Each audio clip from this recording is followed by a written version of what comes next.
Hi guys, good morning and welcome to my knitting podcast. My name is Mandy and you can find me on the internet as Mandy Von Knits on Instagram and Ravelry. I am a 39-year-old woman from southeastern Michigan and I am a knitter and crocheter and I love to share my finished objects, my works in progress, and some patterns that I've ran across on the internet lately. So if that sounds like something that's interesting to you, please stick around. I would love to have you.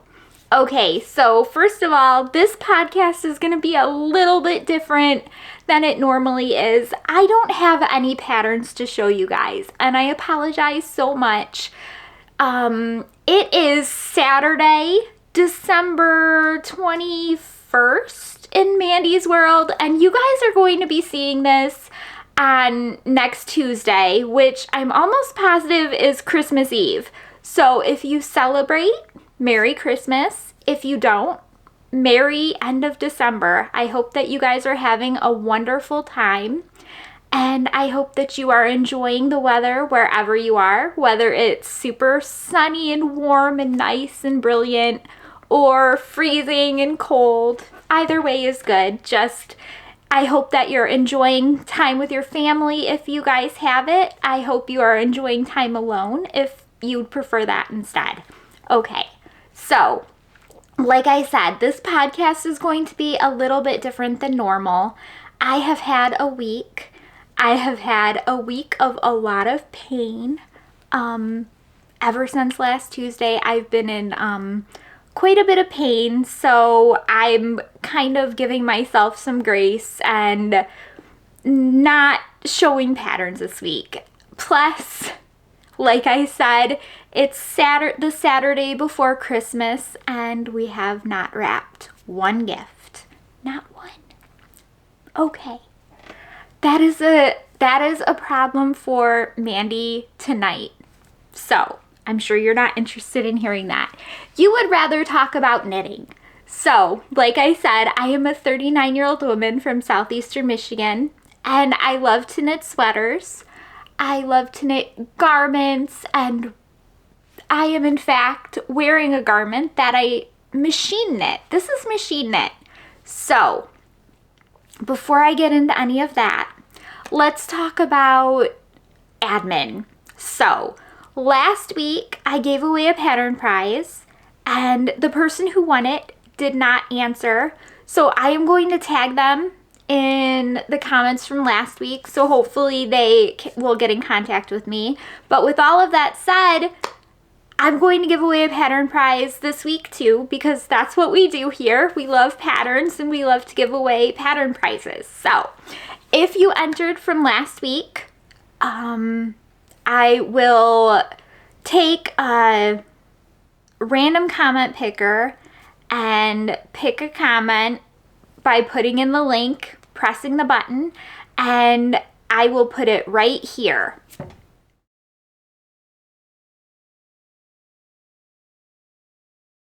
Now, if that was you, please get in contact with me on either Ravelry or Instagram as Mandy Von Knits.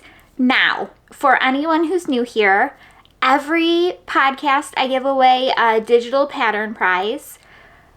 Generally, it's been on Ravelry, but if Ravelry doesn't work for you, just shoot me a message if you win, let me know, and we'll figure something out. Now, there are only a couple of rules. One rule is that you can only win once a month, so that's just to keep it fair so that different people keep winning. I know there have been times I've picked like the same person 3 or 4 times in a row, so I just do that to keep it kind of fair to everybody. Nobody wants to see the same person win like 100 times in a row. That wouldn't be fair or fun for anyone. The other rule is that the pattern price has to be on $15 USD or under. And I think that's it. Pattern prize can only win once a month.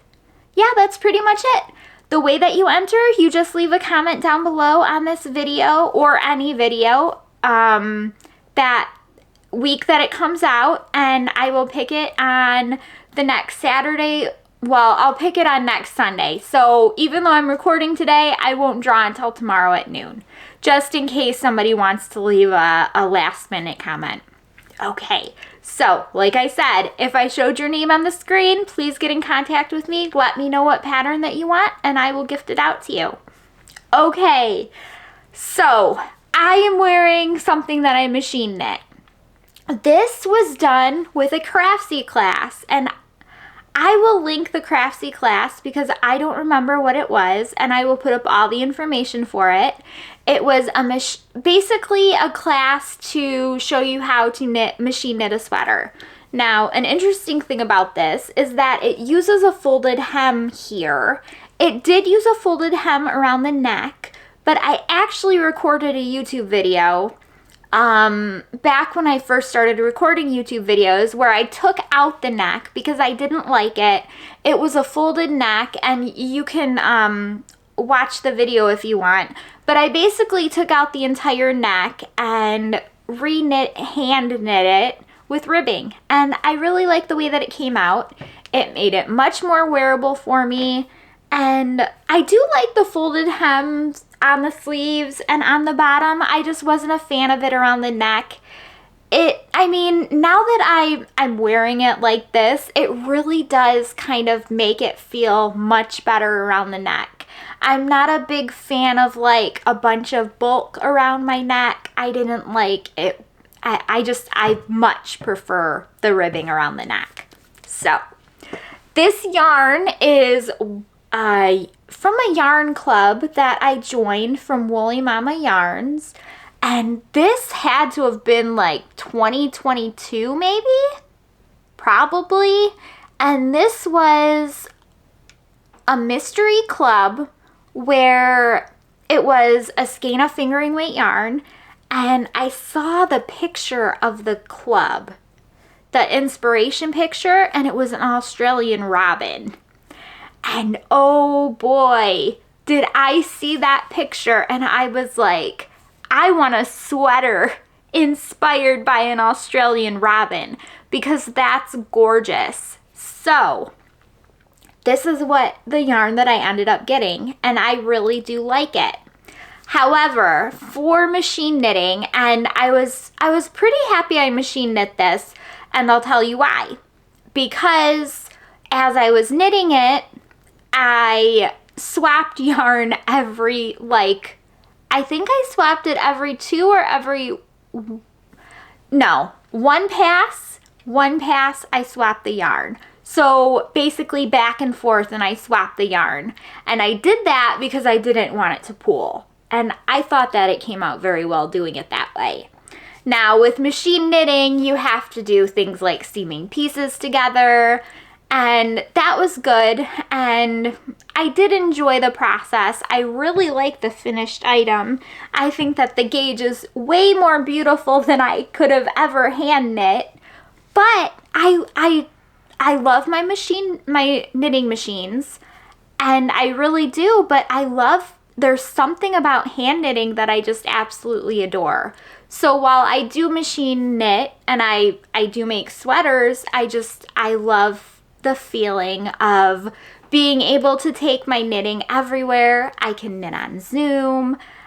With a machine, I'm kind of stuck at that machine. So it's just something to think about if you've ever thought about using a knitting machine.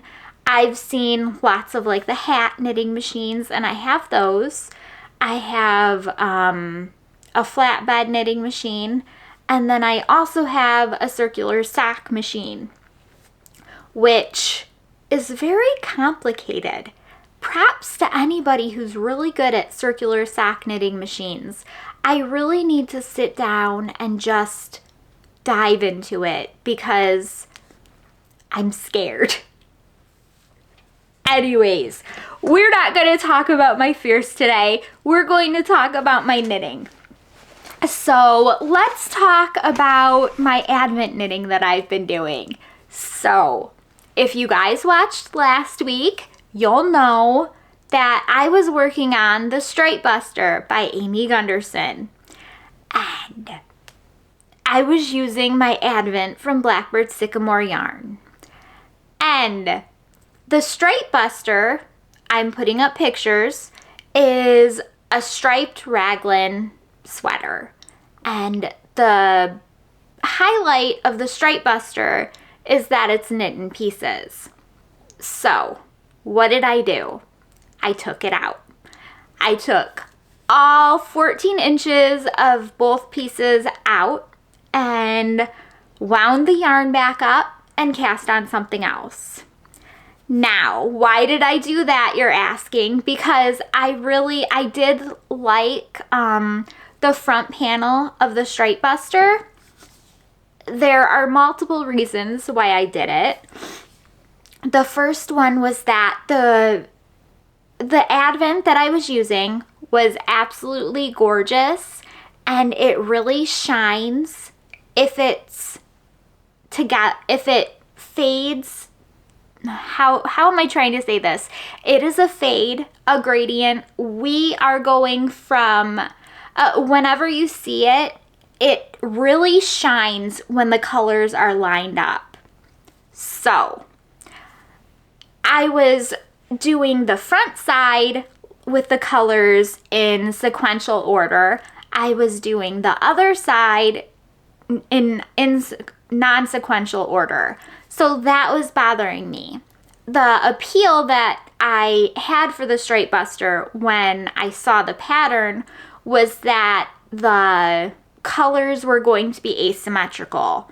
And that was the reason that I had picked that pattern and decided to knit it in pieces. Because if I was doing it in sequential order, I would not need to knit it in pieces. I could just use any raglan pattern. That was the main reason that I pulled it out. The second reason that I pulled it out was because my gauge was off. I had noticed when I started the pattern, and I had mentioned it on a previous podcast, that the ribbing gauge for that pattern is, I believe, 38 stitches per 4 inches, which is fine. And then you change needle sizes, and your gauge when you start knitting stockinette goes to, I believe, 28. So it drops quite a bit. You go from a tight gauge for ribbing to a not so tight gauge for stockinette, which would be okay, but whenever you swap from ribbing to stockinette, you decrease about 50 stitches, which is not something that I've ever done in a pattern before. I had tried to get around it because I had tried to get around it. Let's just go with that. And I wasn't able to. I threw off my gauge, which was my fault. I should have been more conscientious as I was knitting it, but I wasn't thinking about anything other than how pretty it was knitting up. And while I could have worn the item that was finished, it was going to probably have, let's see, 4, 8. It would have probably had around 8 more inches of ease. It would have had 8 inches of positive ease, not more inches. But the end top would have been, I would have preferred something like this for the stripe buster. Do you see how it does? I mean, 8 inches of positive ease would have been a lot more flowy. I don't have a sweater anywhere that I could reach. I actually almost wore my seashell top that I had made, and that would have been closer to positive ease, the positive ease that would have had, but I didn't. I decided to wear this instead. So anyway, with all of that said, you guys, I'm sure, can understand that if you're knitting something and you're not happy with it, the only way forward is to either figure out a way to make yourself happy with what you're knitting or just rip it out. And in the end, I decided to rip it out, which made me pretty sad because I always keep up with my Advent knitting. And this year I am not. But I found a perfect pattern. And it's funny because when I say perfect pattern, I mean I found a pattern that I wanted to make with this particular yarn. I talked about it last week, ironically enough, but it's knit and DK.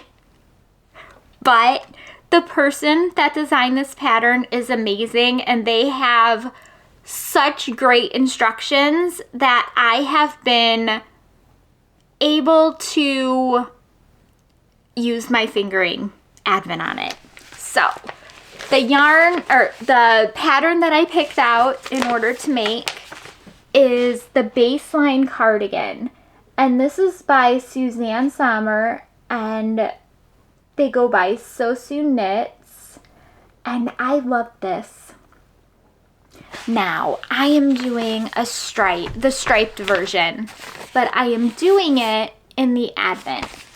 So let me show you what I have so far. Now, I've been working on this quite a bit, but I am not as far as I would have been if I had started on it originally.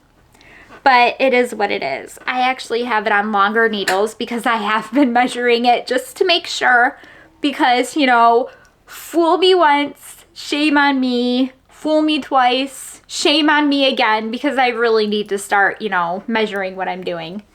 But this is what I have here. So this is the first part of the cardigan. Sorry, I'm trying to straighten it out a little bit.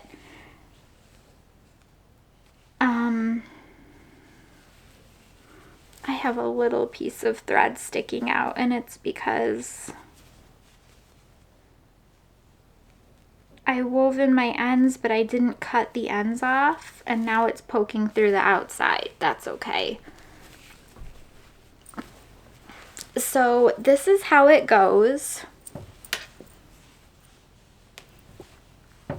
And it is just going to be a sideways knit cardigan. And I chose the V-neck option. So what I do is I knit however many inches the pattern says. I'm going this way and I'm decreasing for the shoulders, and eventually I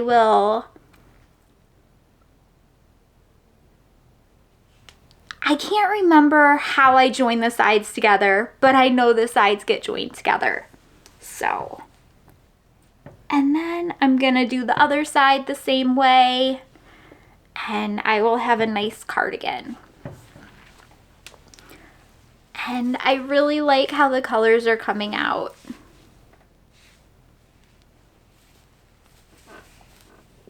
And I will no doubtedly, is that a word? I will no doubt run out of the gradient, and I will just go repeat it basically down the sleeves. So I have been having a good time with this. This is knit and garter stitch. So it is knit flat and garter stitch, and I think that it looks really pretty. Kind of show it. So for the ends, this is what I'm talking about. I wove in my ends, and I just keep the tails kind of hanging loose until I block it. And I'm sure that this is what the yarn is meant to be, and I'm done with it, and then I'll snip all the ends. But that's pretty much what I've spent a lot of time on.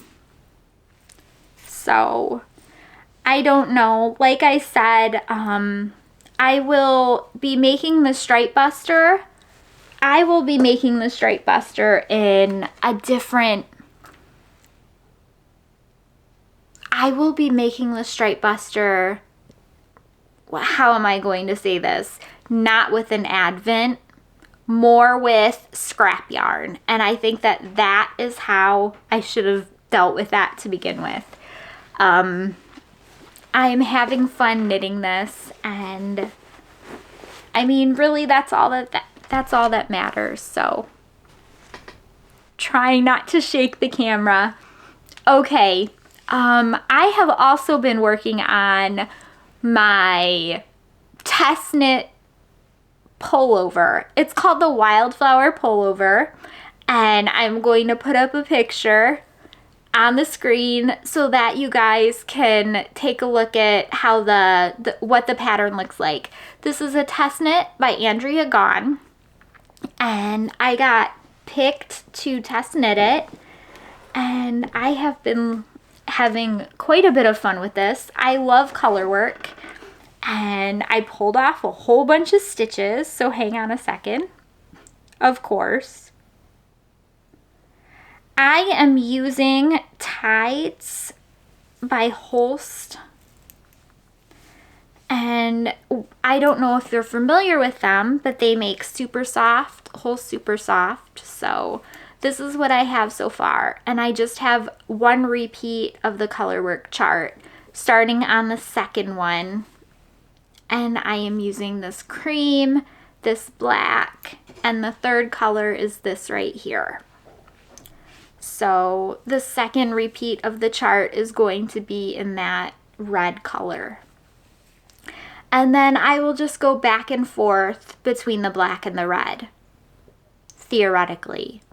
Unless for some reason I change my mind, which is always possible, and then maybe I'll just do one row of red or something. I don't know. It basically is whatever suits me at that time.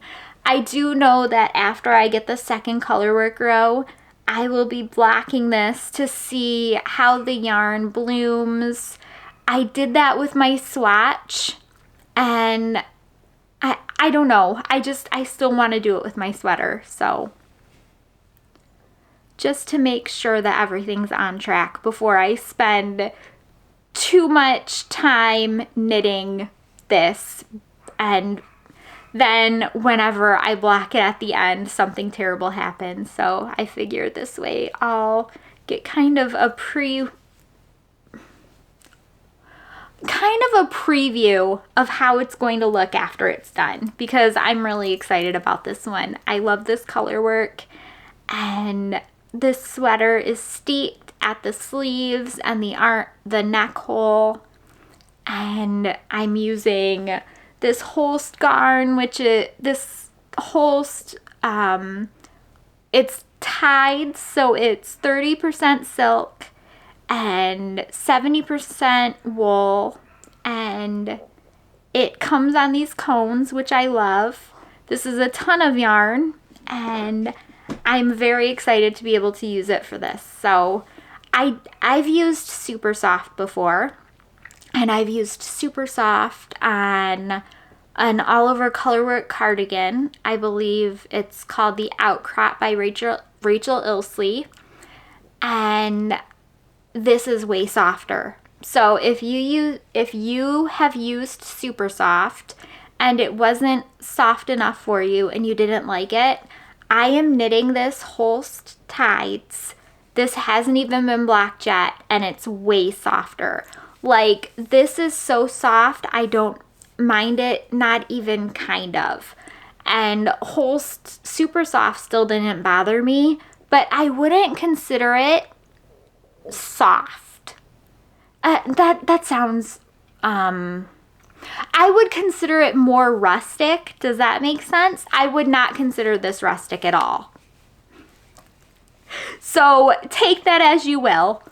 If you've ever knit with Super Soft, I think that you know what I mean, because like I said, I would consider that more of a rustic type yarn. This, as I'm knitting it, doesn't feel rustic at all. It feels very, very soft, and I've been enjoying my time knitting it. So, and this is from somebody who still knits Super Soft and still enjoys doing that as well. So, okay, I want to show you guys my bag really quick because it just came this week. This is a really cute bag, isn't it? I love it. It's from Adore Knit. And hang on, you guys can, there. So I saw this bag and immediately had to get it. So my son had a holiday banquet last night and I needed something I could cast on and knit and not worry about having to count stitches, having to basically fiddle with, especially because the lights were going to be out. So I cast on a Musselburgh. And the stitches are off on this too, but I'm not necessarily worried about that. I'm going to try to pick them up. But I am using a yarn that I got from Fiber Optic Yarn. And this is a gradient that goes from orange to purple. And if you've never knit the Musselburgh by Ysolda Teague, it is an absolute incredible hat pattern that just is great. It's one of those patterns where you can knit any size, any weight yarn and things like that. So you start off by casting in the middle. I used a crochet pinhole cast on. I use a YouTube tutorial video from Very Pink Knits. She shows you how to cast on with a crochet hook, so that's what I do. I start like that, and then I increase with this pattern. She basically says to knit an inch and then see what your gauge is, and then gives you an entire chart with instructions on how many increases you do, for what size you need, for what gauge you have. So it's awesome. And this is how much I've gotten so far. I went down a needle size. So I've been knitting my Musselburghs on a 3.75. And I have been trying to change my fingering weight gauge to be more tight. So I have been knitting it on a 3.5. So that's what I did here. And I think that the gauge is a lot nicer. So that is what I am going to use from now on. Now the rest of the yarn looks like this. And I think that that is going to be a great hat for my son. We went to Fiber Optic Yarn in Ohio this past summer, and if you look through old videos, you'll see where I talk about the yarn that I got, and this is one of them. And this was yarn that he picked out that he wanted me to make a hat of. So I am making that hat now. And after I'm done with this hat, I'm gonna have to make my daughter one from the yarn that she got. I had at one point thought about making her a boxy from that, and then decided against it because I just think that she'll get more use out of a hat, at least right now. I've been making her a lot of sweaters, so I'm kind of wanting to work on some sweaters for myself as well. But I was very happy about the progress that I got done on the Musselburgh. And like I said, those are a take anywhere and do anywhere project. They don't require much in the way of thinking. So it's just knit. Once you get the increases done, it's just knitting round and around and around in a circle until you're done. And sometimes, and especially this last week, that's what I've needed. Okay. Believe it or not, that's all the knitting that I have for you. Like I said, I do not have patterns to share with you. I'm sorry. I do have, I did get a gift from Karen from Bobblehead Knits, and thank you so much, Karen. I will show that pattern that she sent me, but I'm going to wait, and probably not next week, because next week is going to be New Year's, but the week after I will be back showing new patterns and stuff. So I will show it then. I'm really excited about it, and I think that it's super cute. I will, if you haven't watched Karen's podcast, I will link it down below so that you guys can go take a look. She's been doing Vlogmas and it's been a lot of fun. So, other than that, I don't have much of an update. Like I said, I've had nerve pain pretty much on and off this entire last week, and it's starting to wear on me. In fact, it started again as I was recording this. So if like there are any weird cuts or like I stopped talking for a second, that would be why. It's just because it feels like somebody's nailing my foot. Not a good feeling. But anyways, that is all that I have for this episode. I'm so happy that you guys came. And if you would like to enter for next week's giveaway, next week's pattern giveaway, please just leave a comment down below. The comment can be anything that you want. And I will see you guys next week. I hope that you have a wonderful Christmas if you celebrate, a wonderful next week if you don't celebrate, and okay, thank you. Bye, guys.